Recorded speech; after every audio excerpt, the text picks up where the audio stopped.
Hello everyone and welcome to my bold and beautiful today update channel. I hope everyone is having a wonderful day. Before we begin, please hit the subscribe button and give this video a thumbs up. Father-daughter drama erupts. Thomas and Sheila beget problems.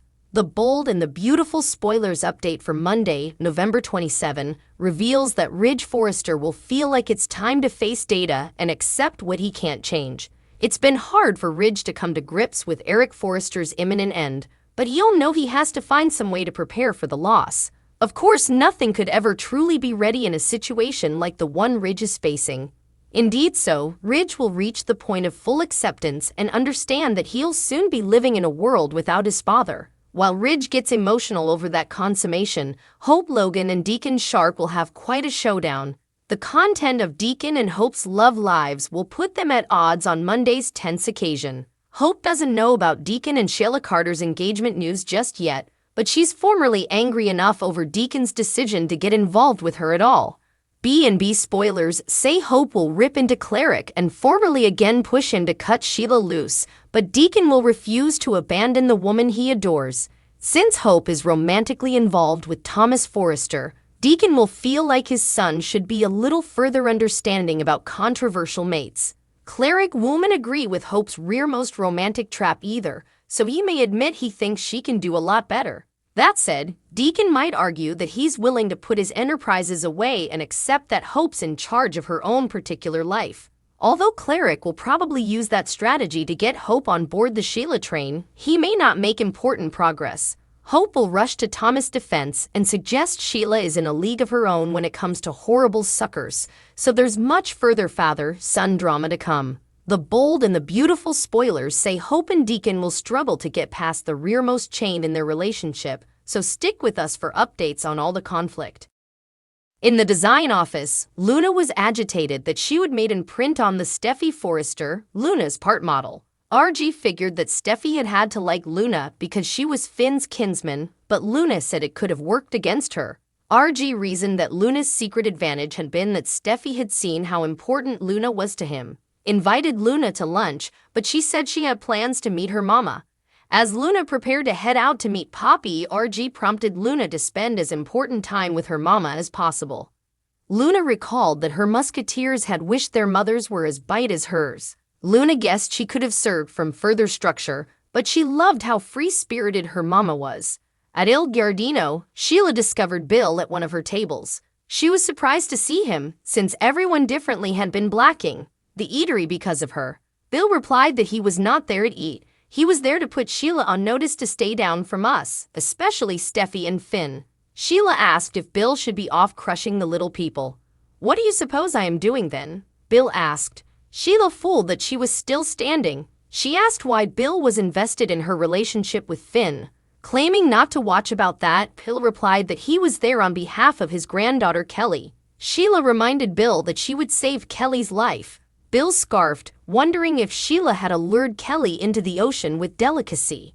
As Sheila and Bill continued to change brickbats, he spotted Poppy entering the eatery. Sheila claimed to get his communication, but she said he did not need to kill her at work when she was just trying to lead a normal, simple, and good life. Sheila wondered if he was there because he would miss her. Like food poisoning, Bill fooled.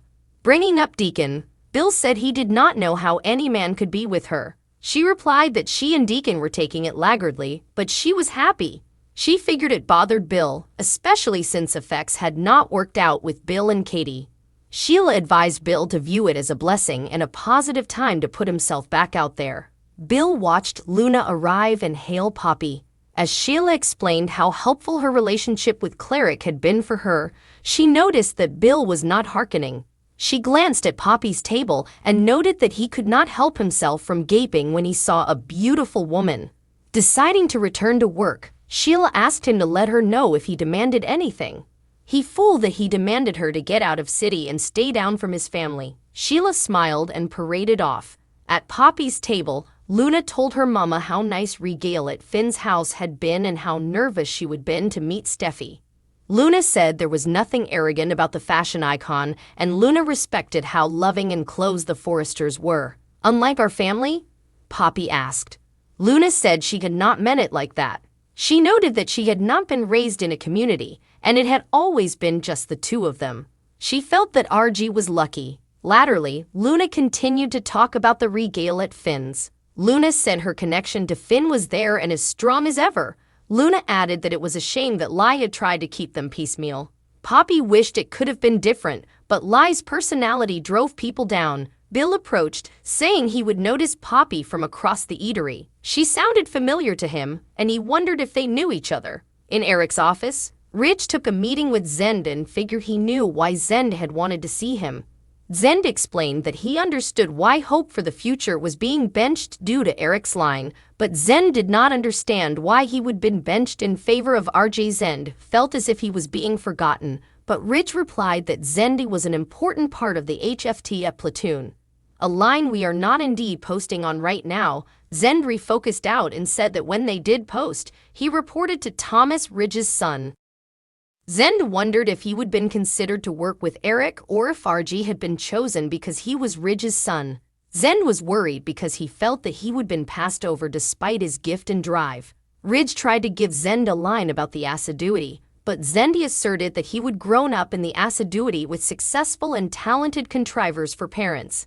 Zend reminded Ridge that Zend was Kristen's son, but Zend wondered if the problem was that he was not Ridge's son.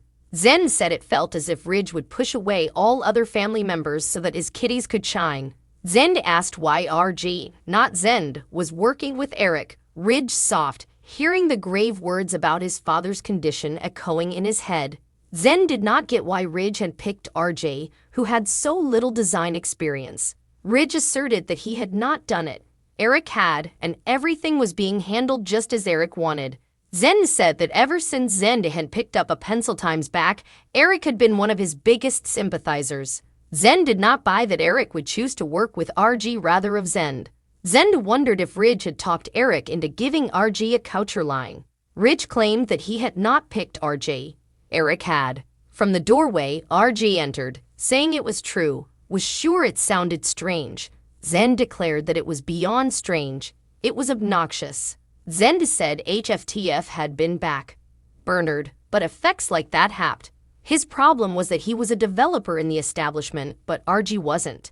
Zend noted that RG had gone out of his way not to be one, and Zend wondered what he was missing. Ridge replied that Eric's reasons would come clear. Zendi concluded that it was formerly clear Ridge's C got whatever they wanted, but the others had to forfend for themselves, asking if Zend allowed.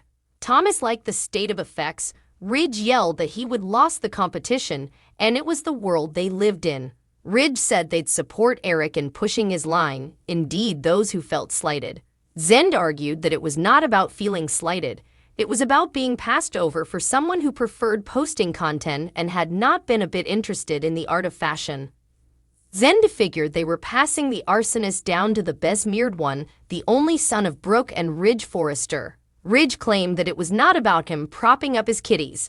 Not buying it, Zendi noted that Thomas was the lead developer on HFTF, and out of nowhere RG was partnering with Eric. Ridge reminded Zend that it was a family business. Zend said RG had no way wanted to be a part of it and had been wrapped up in being an influencer and getting likes and confirmation from his followers. RG stated that he would done that, and now he wanted to do this. Upset, Zend asked if RJ wanted to just show up and be a fashion developer, working with Zend's forefather. RG noted that Eric was his forefather too, but Zend said he was the one being lost in the equivocation. He stated that it was not his fault that his mama was not in the family business or there to stick up for Zend. Zend decided that he to stick up for himself. Zendi paraded out and RG said it was stylish to tell Zend. Ridge claimed he would been wrong to tell Thomas and Steffi, and Ridge wanted to admire Eric. Ridge believed that Zendi would understand. RG asked if they'd stay until Eric had gone, and also Zendi would realize that the chip on his shoulder had been deceived. RG did not suppose that was fair, came emotional, fit for Eric to die. Ridge hugged him.